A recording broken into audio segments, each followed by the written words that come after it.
Mirë se erdhe në botën ku askush nuk është i pafajshëm. Sekrete shqiptare, vendi ku rrëfimet më të thella, më të ndaluara dhe më të pathëna të shqiptarëve marrin zë. Na bëni subscribe për histori të ndryshme.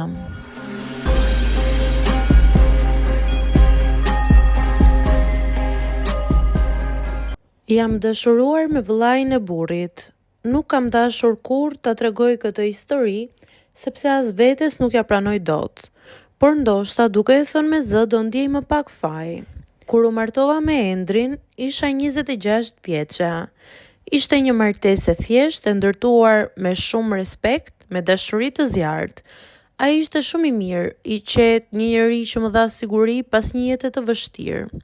Nuk e doja në fillim, por mendoja se dashuria vjen me kohën, dhe për një farë kohe ashtu ndodhi. Jetonim në një shtëpi dykatëshe, ku poshtë banonte vjera dhe sipër ne. Në verë, vinte edhe vëllai i tij, Doriani, një djalë i qeshur, spontan, ndryshe nga i vëllai. Kishte një energji që mbushte gjithë shtëpinë. Unë përpiqesha të ruaja distancën, por nuk ishte e lehtë. Ishte një lloj pranie që të tërhiqte, doja apo nuk doje. Në fillim, ishte vetëm miqësi. Ai më ndihmonte me punët e shtëpisë, më sillte fruta nga tregu, më fliste për gjëra që Endri nuk ishte kohë të dëgjonte. Unë e merrja si një vëlla të vogël dhe si një pjesëtar familje. Por me kohën, vura re që zemra më rrihte ndryshe kur e shikoja të hynte në derë. Nuk doja ta pranoja dhe nuk duhet ta pranoja. Një ditë gjatë një drege familjare ndjeva sytë e tij mbi mua për disa sekonda më shumë se duhej. Ishte një shikim i qetë, por i thellë, që më ngriu. Ai kuptoi që e ndjeva dhe unë dhe uli syt. Që atë ditë, diçka ndryshoi rrënjësisht. Nuk ndodhi asgjë e jashtëzakonshme, por çdo gjë e vogël filloi të kishte peshë.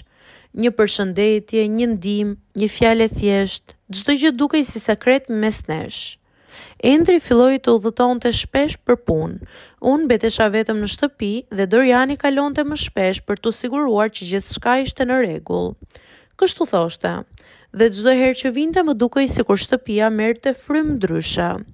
Ishte diçka që më bënte të ndihem gjallë pas shumë kohësh, por në të njëjtën kohë edhe e turpëruar. Faji më përbëlonte edhe pse s'kishte ndodhur asgjë ende. Një pasditë e vere, po lanim o borrim bashk. Ai po mbushte ujin me zor dhe unë u përpoqja të mos e shikoja, por ndjeva sytë e tij mbi mua. Kishte një heshtje që fliste më shumë se çdo fjalë. Në atë moment kuptova që ishim në një vizh shumë të hollë, një hap nga diçka që nuk duhet të ndodhte. Pas asaj dite fillova ta shmang. Nuk i hapja derën, nuk shkoja poshtë, nuk i përqiqesha telefonit. Ndërkohë, Endri u kthye nga udhëtimi dhe unë u përpoqja të kthehesha në normalitet, por nuk mundesha. Nuk mund të harroja sytë e Dorianit, as mënyrën se si më shikonte, sikur të më njihte më shumë se burri im.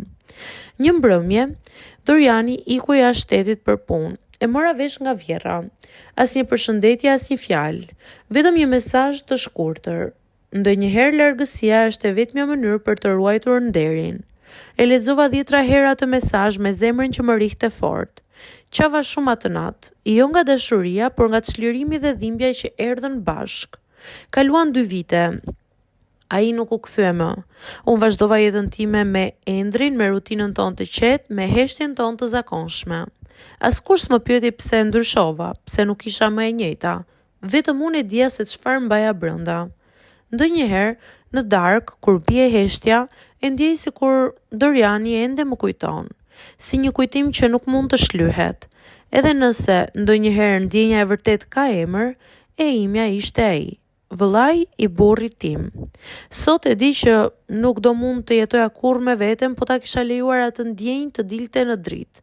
Por ndoshta, dënimi më i madh është pikërisht ky, të kesh ndjerë diçka që nuk mund ta përjetosh kurrë, sepse ka dashuri që nuk lindin për t'u jetuar, por për të mësuar se sa e fortë është ndërgjegja jote.